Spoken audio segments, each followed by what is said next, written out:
Hello YouTube, how you doing? Today we are talking about technical SEO and we are joined by our friends Jennifer Nixon and Shado Jensen. So before we dive into the main topic, I will introduce Brooke with the latest news about changelog. All right. Hello, everybody. As always, you can use this QR code to get our changelog and you can subscribe to them so that you get them in your inbox. But actually, today I'm actually going to be talking about some upcoming events that we have going on. So, first of all, our Developers After Dark has been posting a lot of great new podcast episodes. So, if you have not been listening to those, please make sure that you go and subscribe to them.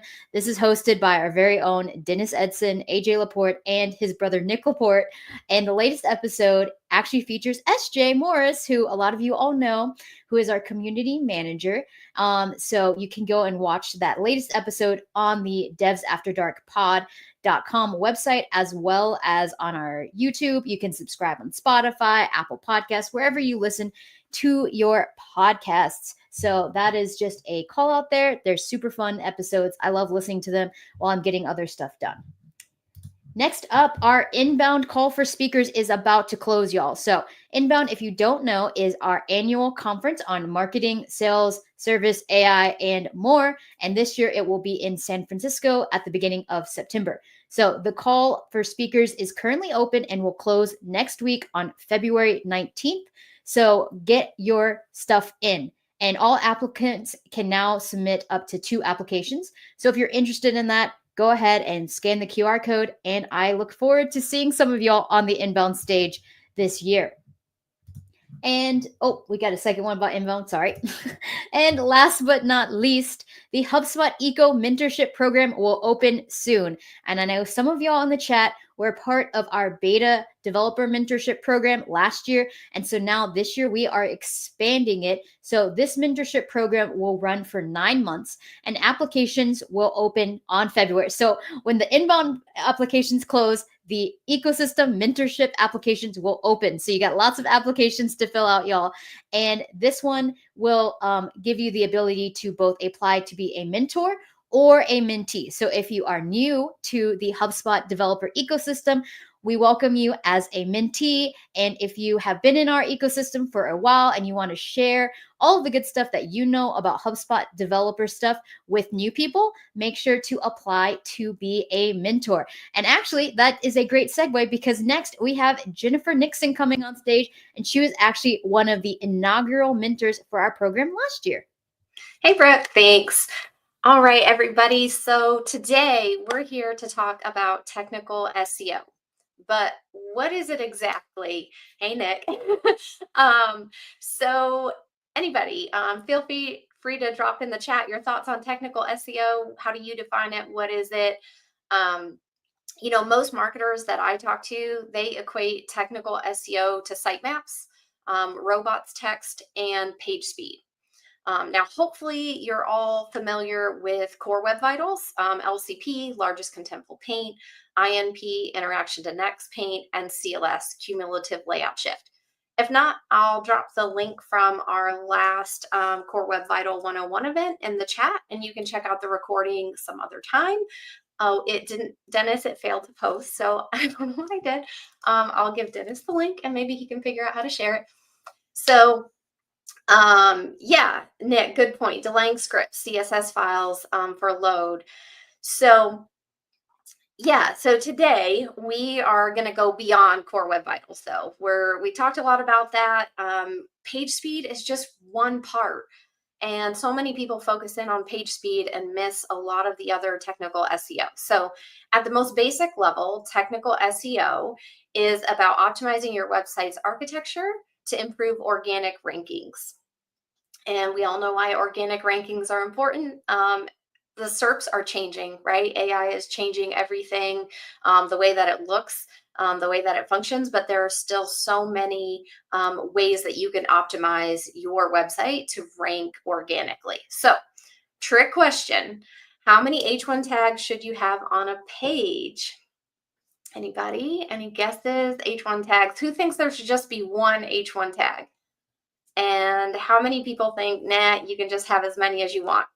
Oh, Brooke, one of all this. I'm shocked. Some people are still saying one. Yeah, so reality, Google, from the mouth of Google themselves, you can have as many H1 tags as you want. The key is not that you only have one H1. It is that you follow a hierarchy on your page. So you're not limited to one, but your page headings need to have a hierarchy. Don't go H1, H2, H1, H3, H blah, don't do that. Follow a hierarchy. H1, H2, H3, H4, H4, go back to H3, go to an H4, go back to an H2, then go up to an H1. So follow a hierarchy. You can have more than one. Now, a huge mistake that I see, especially with HubSpot websites, is people use the headings for styling. So they're like, oh, but I want a really big heading in the middle of my page, so it needs to be an H1. But you can tag something in H1 and style, or tag something in H2 and style it to look like an H1. So styling shouldn't dictate the hierarchy on your page. And you really need to have a clear hierarchy. So headings are not just how it's styled, but how it's organized. And that's so key to how bots like search bots, Google bots interpret your site. AI, this is exactly like what they're looking for. If you don't have the right headings, AI is going to be all confused about what's important and what's not important. Yeah. So sorry, I'm like doing my best to keep my eye on the chat. I love just seeing everybody's comments. So Nick, thank you so much for supporting the thoughts that I have. Hierarchy, yes. He's saying that it's the most important. So Google has context to the page content. That is it. That's a simpler way of saying it than I just rambled on, but love it. Okay. And then there's schema markup. So schema markup, you may have, maybe you've searched for a recipe. I love this one. So I search for recipes all the time. Generally, it drives me nuts that the same websites show up at the top, and I'll like go to page 3 to find like that hidden top secret grandma's recipe for something. But if you have ever searched a recipe, there's a section at the top that's actually called recipes. And it has the recipe title, it has a brief description, and it has a rating. So the way that's happening, like how does Google know your site or that page has a recipe, and how does it know to show it for those keywords? The trick is schema. So schema is what tells Google the type of content that is on your page. And yes, Anton, I'm gonna interrupt myself because now, Anton, I got distracted by the chat. I have my D-Hug shirt on, everybody. So yes, it's official. And I've got Hobbs in the background here joining me. Sorry if you guys keep seeing him over my shoulder. All right, sorry, tangent here. Okay, back to it. So that's schema, right? So recipes, news articles, your product rankings, products are a schema. And a lot of people will say like, hey, why are my products not showing up when I search the exact name and it's not showing up at the top, in those Google snippets. Those are all driven by schema. And schema is just one of the many things that Shardo is going to dive in today. So I am going to hand it here. I'm going to stop rambling on and diverging into tangents with the chat. And I'm going to pass it over to Shardo. And he's going to share with us a very awesome demo on a lot of this. Hopefully I've covered some of it so you guys know what we're going to do. Yeah, you did cover a bunch. Hi guys, how everyone? This is my first webinar in like 2 years or something, so I'm a little bit nervous, but I hope I will get it well. So yeah, we're going to talk about website speed and structure because that's something I like. I like a little bit too much, a little bit often. All about me, so you guys know who I am. I built my website in 2002. For the old guys and girls Among Us, that was in the time of front page, when we're working on front page with frame sets and building websites with tables and slicing designs all together, making websites. That was a whole lot of fun, but that was a long time ago. I have a wide interest in websites. I am not an expert in any field. I mainly like the front end of the development, so more the HTML and CSS stuff, and I like the other technical SEO stuff. I'm working with HubSpot since 2020. I used to work at Fat Digital, that's now Bright Digital, the company Teun works at. And for now, I'm working at IXI, a wall decoration company selling wall art. So, just a little bit too much. So I want to make a statement just to start off. I really think, and research shows that quick websites make more money. My notes are gone again. Great. All right, yeah. So if you do a little bit of research, every research will tell you that a quick website makes more money. And why does it do that? Because users are lazy, they are spoiled, and they are bored quickly. They want instant feedback, they want on interactions, they want instant feedback and visible change if you have a navigation, or if you do navigate. You don't want to wait. These days we have a 3-second TikTok mindset. We can wait any bit longer than 3 seconds, or we divert our mind. So we need a quick website to keep them on their feet. And next to that, I really think that if you have a quick website and you have a structured website, just like Jennifer just mentioned, search engines will like you. And why do search engines like you? Well, for me, it's very easy to say this, because I do think that if you have a small and quick website, search engines have to fetch less bytes to understand your website. Less time fetching, the information is more clear. And therefore, every bit of the search engine just screams they don't have to pay a lot of money to rank you, to understand you, because your information is, they have more information in the same time because as your competitor. So that's Shardo, about. you mind if I break in real quickly? Because I think Yeah. your slides are not actually progressing with your already. Oh, really? Yeah. Is there one? Yeah, my notes are fuck. All right, I'm gonna wing it, guys. I can do that. Do we have it now? Negative, friend. We are still looking at your screen with the entire deck. How is that possible? Yeah, we're advancing. We're getting somewhere. I can see the next slide. We are advancing. You do see a next slide?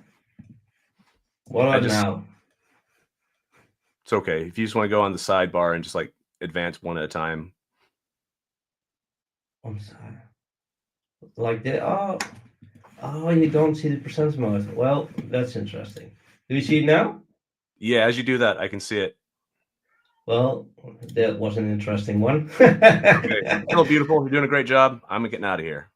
All right, back again. Well, we have to quit. A little bit off my feet. So we have a quick website and all that kind of stuff. So we have a cheaper website that will rank you better. Where are we now? We are here. So I really think that if you have a cheaper website, you will get better rankings. So how do we get a cheaper website? Let's get into it. I do think that 95% of all websites will have any benefit of my tips today. We're going back to the basics, and you need a little bit of information about HubSpot Content Hub and Hubble or HTML. So let's start. What makes a web page a web page? Well, there are more gears and things in this, but in a sense, it are servers that making connections to files, and there is hierarchy between the files. They are loaded in a browser, and it's on a user device. So we're a little bit in luck if you have a website in HubSpot. The servers are managed by HubSpot. The connections need to be managed by developers, files by developers, hierarchy by developers, and the browser and device. Well, it's a little bit of a fight between developers and users. So let's get into loading of those files. Well, loading of those files are important. So you need to start off with the basics. What are you doing, or what are you loading on a HubSpot website? So my first things I always do is turn everything off. Turn everything on, off, and have a look at what happens to the website. For example, if you disable the HubSpot chat and the marketing does not use it, will it be a little bit faster or not? If you remove some fonts that you can't locate, or you can't see what's happening with fonts, turn it off and see if something happens on the screen. For HubSpot, there are a few points that you can try to turn off comments, turn off social sharing, disable some tracking if you have no clue what's happening. And it probably brings you to a certain point that you can no longer turn files off or remove files or anything. And you have like a basic basefold website where you can start off with optimizing anything else. So if you are talking about files and you have files that you cannot remove, it's important that you load them on the same domain as your website itself. So in this example on the left, you see 2 lines on line 7 and 8, where the fonts are loaded from Google API, and we have a jQuery bit of code. Well, next to jQuery not being necessary most of the times, you see a green, a purple, and an orange bar that are unnecessary, because this means that you're connected to a new domain. On the screenshot on the right, you will see that if I remove the files, the website is quicker. You can see that this quicker is that it has a green line on the left one on about 2.1 seconds, and on the right on 1.4. And it's simply because I no longer have to connect to a different website. It blocks the rendering of the page. So that's the important part of having files on the same origin. But you are in luck. We're building websites in HubSpot, so you can do that with the default file hosting domain. If you set it to your own website, every file that is uploaded within HubSpot will be on your same domain or from the same origin. So you have that one fixed already. So some other easy fixes that you can do yourself is host jQuery yourself if you really need it, or please remove it. That's even better. If you have Google Fonts, often if you self-host those fonts, you can download them from Google Fonts and you make it a little bit faster. If you use the Google the font selection and HubSpot theme, you're in luck, because HubSpot loads them automatically from the same domain. Some import rules for CSS, please remove them or make them in line.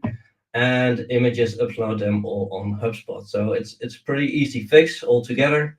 And along with the resize image handler from HubSpot itself within Hubble, you can make it even better and make sure that the files are a little bit small. I'll come back to that one a little bit later.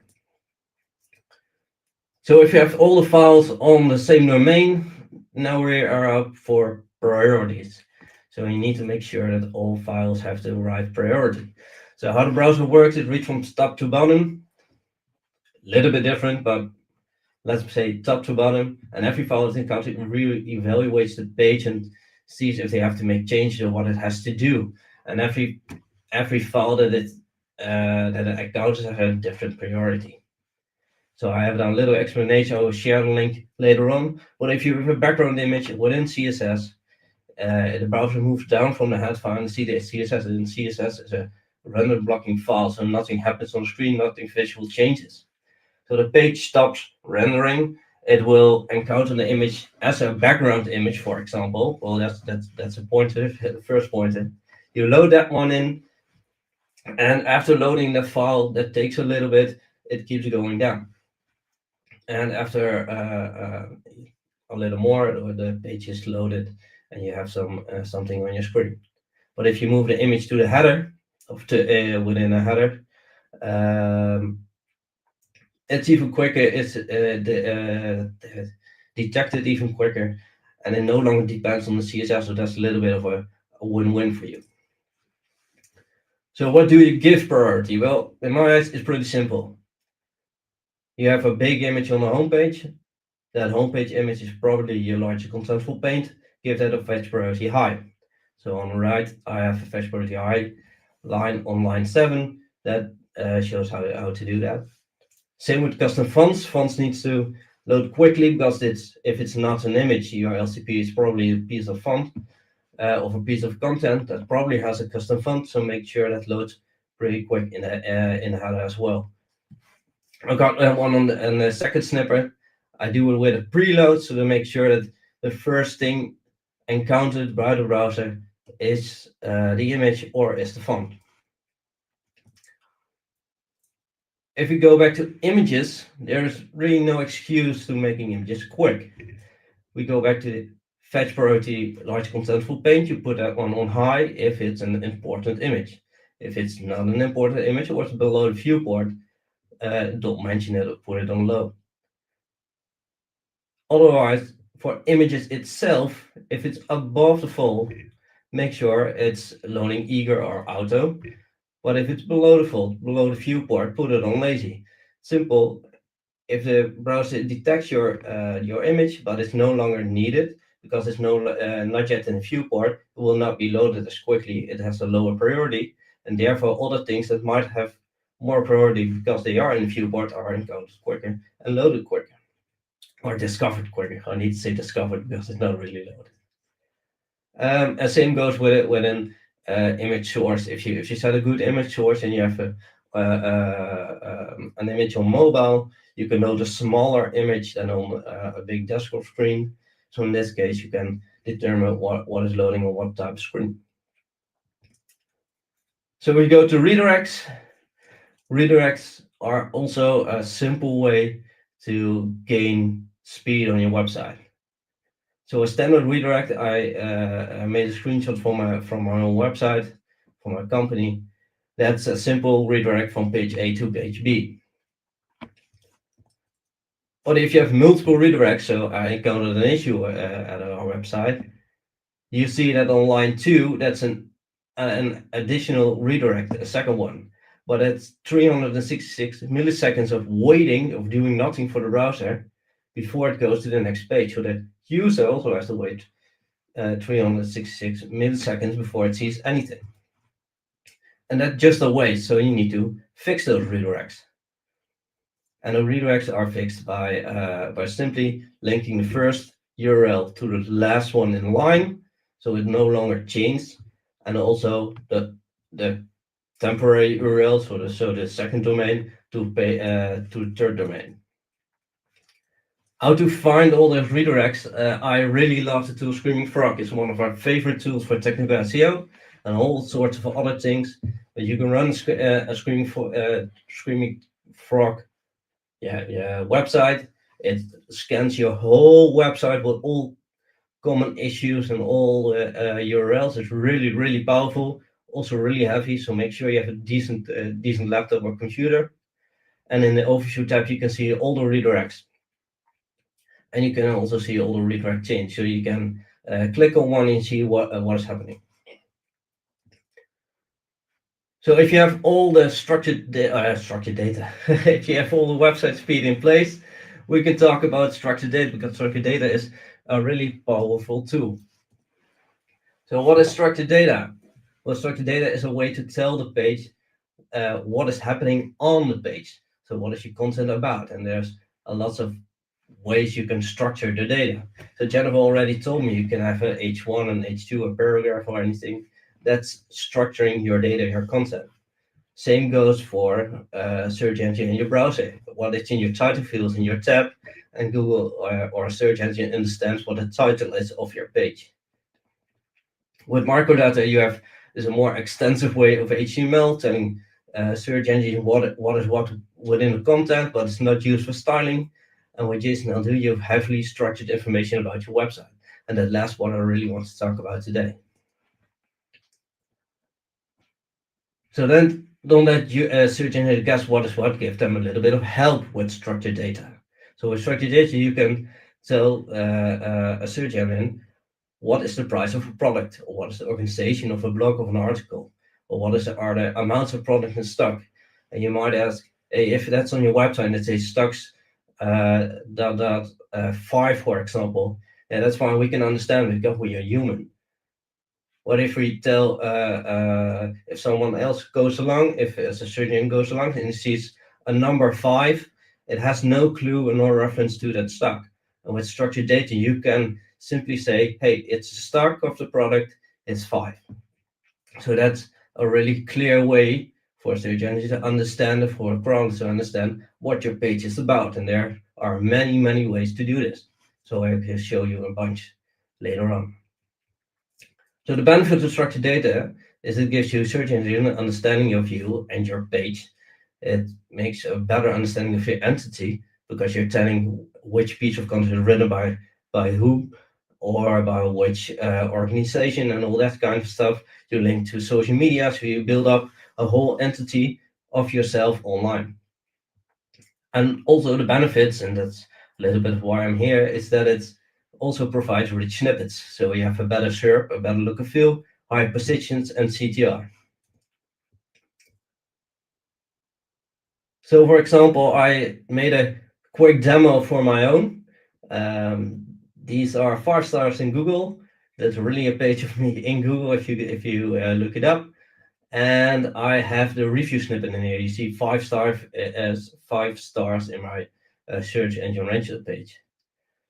And this is simply the power of the snippet on the right. I just tell Google that I have 10 reviews with an average rating of 5. And now I have a rich snippet in Google that really looks great. And besides the competitors, I'm the only one with a review. So if you want to stand out in your SERP, these are the things you can do. I must say, this is just a lie because nobody has ever reviewed my work, and therefore, so please don't report me. But this is the power. You can do this within a couple of hours, and every page besides your homepage have 5 stars in Google. The same goes for an example for the product. Anton will show a little bit more of my thanks of the courtesy of Bright Data for providing the snippet on the left. This is a way how you make in Hubble within HubSpot a product schema module with all the types of fields that produce a schema somewhat like the snippet on the right and of the screenshot. And you can see with all those bits of structured data, you can provide the review score, you can provide the stock price, you can provide the price of the product. And if you don't do this, it won't appear within Google and the SERP. So this is really interesting. Well, Jennifer also talked about the receipt. This is one of the examples how it could look like if you want to make some homemade pasta. The creator of this article is 101 Cookbooks. You see the ingredients, see the times it takes to make the pasta. This is the power of rich snippets, and this is the power of structured data. And I really advise you to follow along. I broke down my my sheet on this one, but I have one for the online car sale. Even for these types of pages, there is schema. There's schema for everything, and even for the trunk size of your car, there's schema. So it's really a huge thing online. Oh, I'm not moving forward. So if you want to know all the types of rich snippets and what the code necessary is to gain those rich snippets, to go to one of these links. I will provide a slide deck later on. But it's really interesting to have a look at schema.org and what is all possible. And if you really want to go extremely heavy on the structured data, you can even link towards different websites to say, hey, this is the brand of that website, of that article or that product. Get all the information of that specific URL. And in this way, you still keep one source of truth, and you don't always have to write it out by yourself. So, and there are many more ways like this that are really interesting for everyone. And as a bonus, if you really don't like writing JSON-LD, but you are into AI, ChatGPT, and all that kind of stuff, you can run with Screaming Frog a script that provides with AI your own schema for every single page.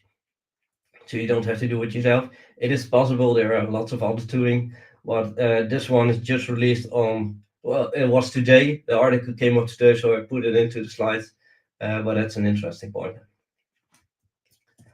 So with that small information, I really want to get to the roundtable because I know there are really interesting questions from Dennis. I do want to say that I think that structured data and page speed issues are developers' issues. And I do think that page speed issues must be fixed for free. Yes, I honestly do think that.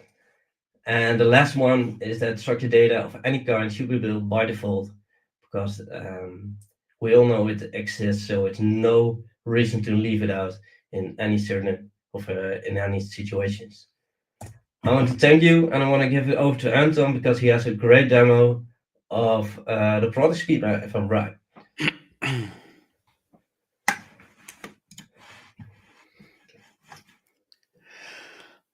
Wow, this was something, right? So thanks, Shadow. I mean, as always, amazing content. And I have prepared a few code demos that we already talked about, and I've seen also in the chat right now. So first of all, this code basically belongs to Shadow, and I've made a few updates here and there, but mostly it's Shadow's tool. He did an amazing job for creating a module that is generating a schema, right? And the whole thing is putting or is getting put to the header or to the head tag. So I mean, there are a lot of lines of code because you have product name, product description. Is it a brand? Yes, no. Because if you turn something on, then this whole thing appears. You can type in, again, product name, description. You can upload an image, add the description for the image, SKU, MPN, and so on. Then is it a simple offer? Is it an aggregated offer? Or is it a variant offer? So basically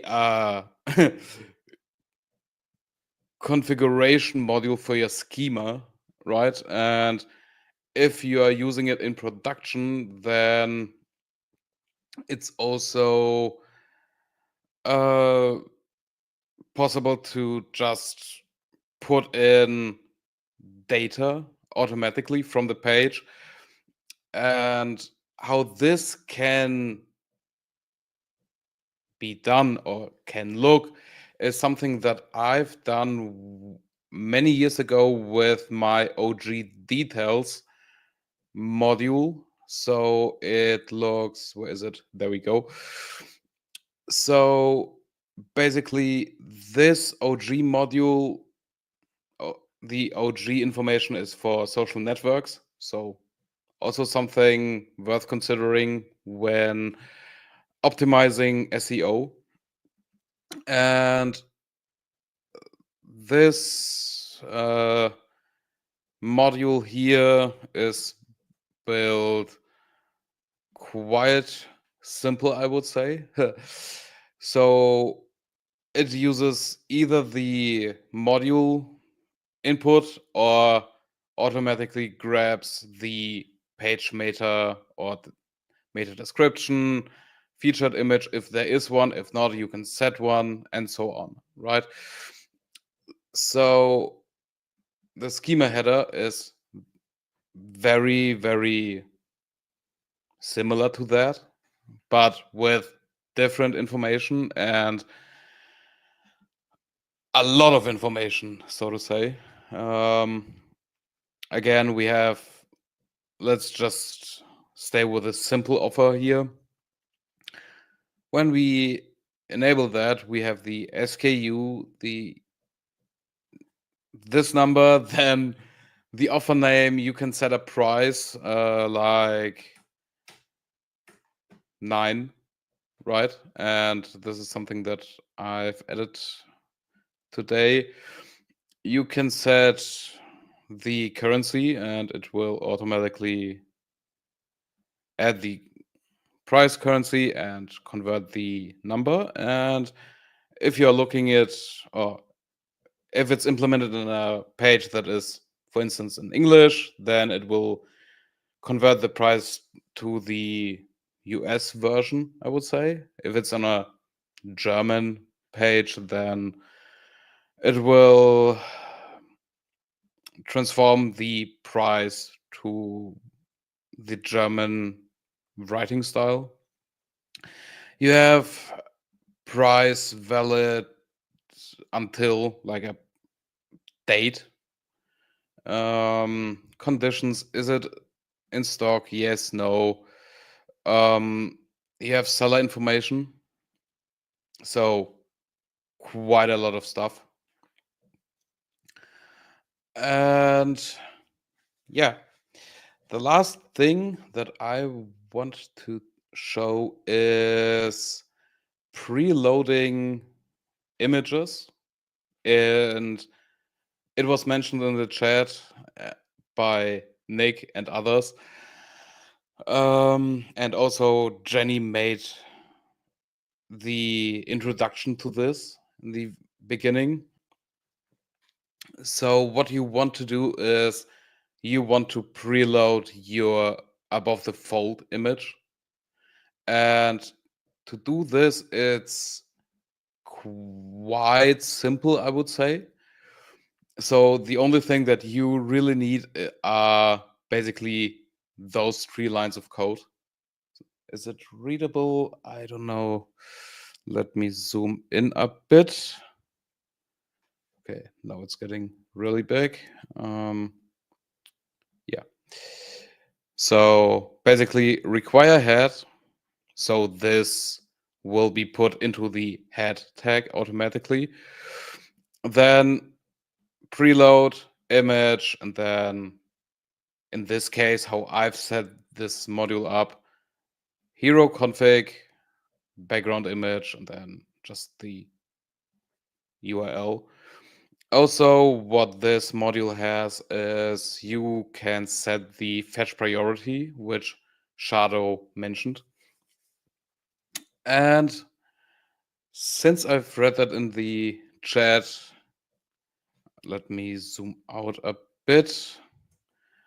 So what you want to do is hierarchy for the headlines, right? And for instance, this headline, since it's above the fold, it should be a headline 1 or H1.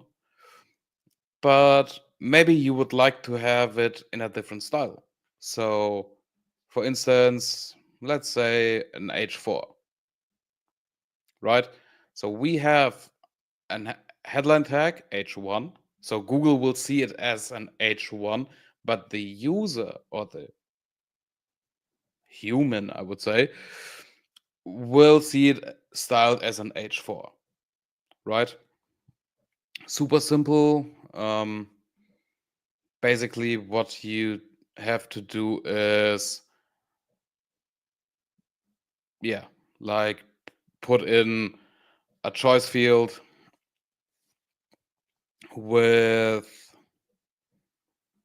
the class. So if I open this, it will take the H1 as a value and then put it in here. So you can, where is it? There we go. So basically it's utilizing all the classes here. And this is also something that I would always recommend to add to all of your headline elements. So yeah. And now I think we are ready for the roundtable.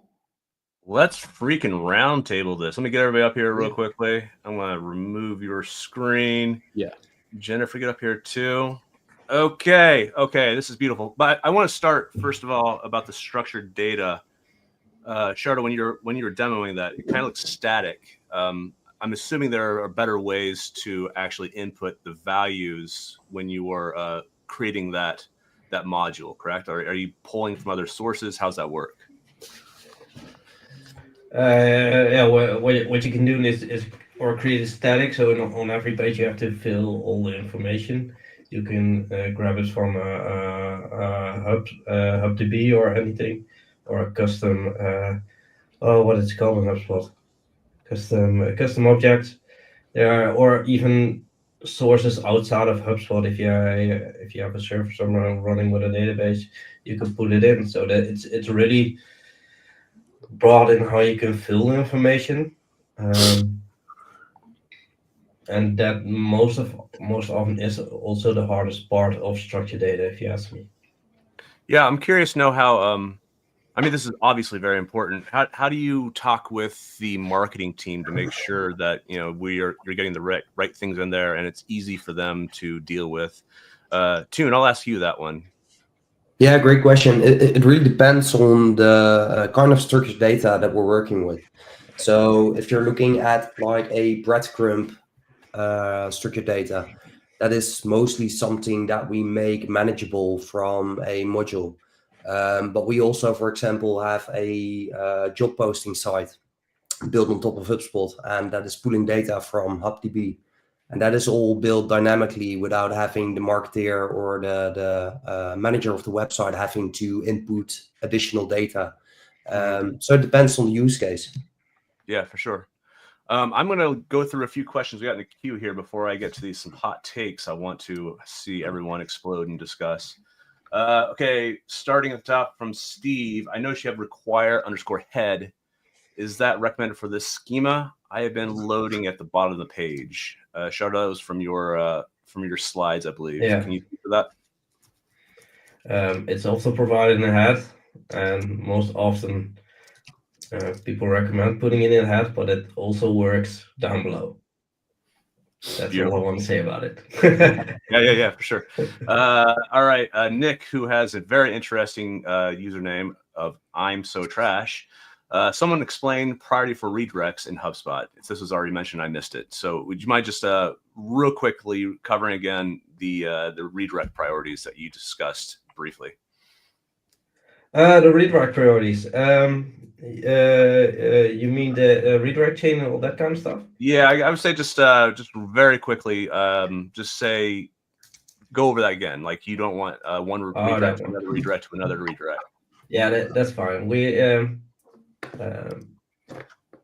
The issue is often that you have multiple redirects in a row. So you go from domain A to page A to page B to page C to page D. And in this case, if I have those 4 pages in a row, page B and C are redundant. You don't have to visit them anymore. But in the chain, you will visit them only for a split second. So if you remove those from the chain, and you move A to D, B to D, C to D, you no longer have to load those 2 files in between or 2 pages in between. You will save 200, 500 milliseconds down the line. So it's quite a bit on the website, and what Jennifer talked about, it's quite a bit on a core web vital scale. Yeah, I think part of the question too, it looks like Nick is asking is priority. So you can number your redirects. So if anybody has ever managed a large volume of redirects, how do you decide what the priority is? And I think it's really important. Nick says 1 or 100,000. Well, yeah. The way that I always look at redirects is like any redirect of a homepage or the root domain, like your HTTP to HTTPS, that sort of thing needs to be like 1, 2, 3. And then from there, you can go in blocks. Like if you're going to migrate a blog from another CMS to HubSpot, start at, 50,000 and use 50,000, 50,001 and number up from there. And that just keeps them organized in terms of like priority. But if you have something like a pricing page and you need to change the URL, or you have pricing pages in, multiple languages, or you're adding redirects to them, then you want to start those in like the 10s or the 50s. So I look at it like, okay, what are the total volume of pages? If I have a 10-page website, I'm going to start my redirects at, 1. 50, 100, 200, 300, and I'm going to group them pretty small. Yeah. If I've got a massive website, though, I'm grouping them in the 20,000, 30,000, 50,000, and kind of have that spreadsheet so that, you know, all the team pages are always going to be in like the 30,000. Gotcha. And I know, like, for that site that I can find all of those redirects. And then if you need to add another one in your audit, you can go in and you can add, you know, that renumber that priority. I And like you- to Oh, go. Interesting. no, I was gonna say I like to use priority as like I have looked at this redirect and I know it's where it's supposed to be. Because like when you go from one audit to the next, so like if you're in Q1 and Q2 and 2,000 redirects have been added, they're just automatically numbered starting at 1 million. So you can just jump to those in your spreadsheet and say like, okay, where do these fit in? You can go to that section. You can filter by the priority and say, oh, these are in my 30,000s. And look, I've already got, now I found that chain. So there are ways to do it. If you don't have Screaming Frog, if you don't have these technical tools, you can find those redirect A to B to C happening without having to go through like those tools. But Jennifer, this was my actual next question, and I wanted to send it to you because this audit, however frequency you do it, it can be pretty freaking overwhelming, right? How do you actually fully manage this? What is your process, if you don't mind giving some insights? yeah, I think for me, it depends on the volume of the site. You know, I have small sites, 50 pages. They might do a redirect once a year or twice a year. That's an annual thing, right? You're going to go in and on the same day of the same month of, you know, every year, you're going to go in and you're going to check and make sure that those audits are in a good spot. You have 1,000 pages on your website. You probably need to do it quarterly. It really depends on if you're unpublishing content. Adding new content, totally fine all the time. But if you're unpublishing stuff, if you have promotions or campaigns running where you're unpublishing landing pages, where you're unpublishing blogs, or you're unpublishing different assets, that's where you really want to look. And then just pick a cadence, you know, monthly, quarterly, annually, depending on volume. I have some that are actually like bi-weekly because they just publish so many. And once you have a process, though, like once you have a process for auditing, that's something you can easily pass on directly to your client team or whoever is managing that site. You don't have to, you know, go in and have this huge undertaking to just focus on redirects. As they're adding them, they should know like, hey, this is a new one and here's where I need to add it and here's what I need to do with priority, or here's how I configure it, because the worst thing to do is just like blindly add redirects, right? And not own them. Do you work with temporary redirects quite a bit, or is it usually, you know, just permanent?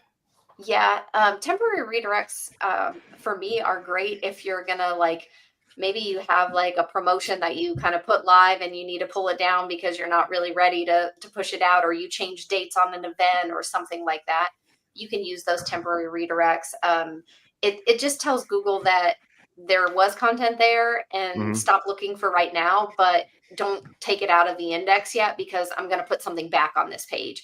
If you have something that goes like severely out of date and you need to update it, but you have to bring it down in order to get those updates, like you just can't leave it up. Like legal says, nah, we need to take that down, put the temporary redirect up, let Google know that there's content coming back for it. But Cool. it's rare. I think it's pretty rare. I don't know. Shardo, do you have temporary redirects a lot? No. I was going to say it's pretty rare. Yeah.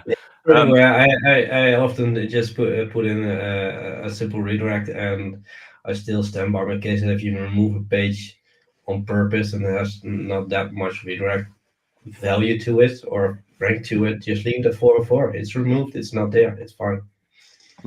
Interesting. I'm moving on, and this is not a question, but I'm going to use it because I had this question already set for you to talk about. I just blame the designer if the website is slow, which is classic Carter, never taking blame. But it's a legitimate question. When you get designs that are really beautiful, right? I mean, like just amazing freaking designs, but you know, building it is going to cause a lot of bloat, a lot of speed issues. how do you handle this? How do you mitigate these issues? I want to ask Toon. No, you know what, Anton. Anton, you are both a designer and a developer, so I'm curious to know how you deal with this. I would say the most important rule for a real designer is function over form, right? So you can go or you can be very creative and design whatever you want, because basically you're starting with a blank page. But I think it's a huge benefit if you, as a designer, have basic knowledge of development, because this helps you understand, hey, how should I design something without getting into the bloat world, I would say, right? Mhm. So of course you can say, hey, I want animations everywhere, like in the intro, right? So everything is blinking and fading in, fading out, whatever. But is it necessary, right? Right, And right. is it important to have? If it's not important, cut it. Got it. From Yeah. the design, right? Yeah. Toon, I'm going to ask you the same thing real quickly. Let's say I am the owner of the site. The designer has decided to put 37 sliders on this page. I want them all, buddy. I want them all. All right, so you do it. Are you going to come back later on with some sort of like performance review, show me like what's happening with it? How do you handle it if it's already been implemented? If it is already implemented. So if we get a design with a lot of sliders, we're going to develop that with performance in mind, right? So we're going to make sure that the images are resized. We're going to make sure that they are loaded in the correct way, like Shardo described. So it really depends. And I honestly think that HubSpot is giving us a lot of tools, both on a development side, but also on an editor side, to make sure that performance is always in mind when creating and editing the website, right? So it just starts with building it with performance in mind. And even then, we still have to double check how clients are adding images, if they are using the right file formats, if we can improve that somehow. But a lot of that can also be automated. So there is a lot we can do as a developer, from preventing both designers and marketeers of messing with the performance. So this dovetails nicely into one of Shardo's hot takes, is that it's the developer's responsibility for site performance. Do you think that is correct? I mean, if I am the person who wanted this site and I want it this way, is it still on you? Or what do you think? It's a hot take, and I also think that it should all be in balance, right? So having a really fancy design that is also technical performance is something that you have to balance. And sometimes you have to make choices where okay, it's going to negatively impact the performance somehow, but that can be okay, because besides performance, UX itself is an pretty important subject, right? But to answer the question, it really depends. If we're building a website, it should be built with performance in mind. If we mess something up and it isn't performant, then yes, I think we should fix it, because we want to deliver a certain quality when we're building a website. However, things change as well, right? So Google is going to implement new best practices. Yes. New changes are going to happen. We're going to have to keep AI in mind now. And those kind of updates can be an upgrade, I think, that could be paid for. Shardo he was pretty adamant that there's no depends to this. This is like all on the developer. Are you going to defend this, Shardo? Do you feel like this is 100% on you? Well, I made sure I didn't say that Oh, no, you developers. can't take anything back right now. Sure. No, No. you have a slide proving that's on your. I still think that the developer is responsible that the website is performant.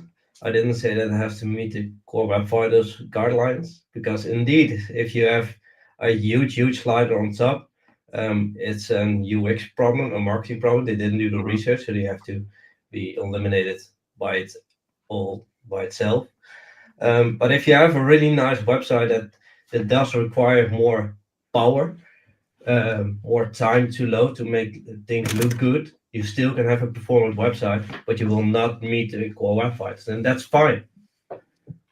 But it cannot be waiting for 5 seconds when it can be done in 2 because you're lazy. Gotcha. And Jennifer, we have 2 minutes remaining, and I want to give you the last word, because when we did this dry run, your eyes did something pretty special when Charlotte had this hot take. Can you, how do you feel about this?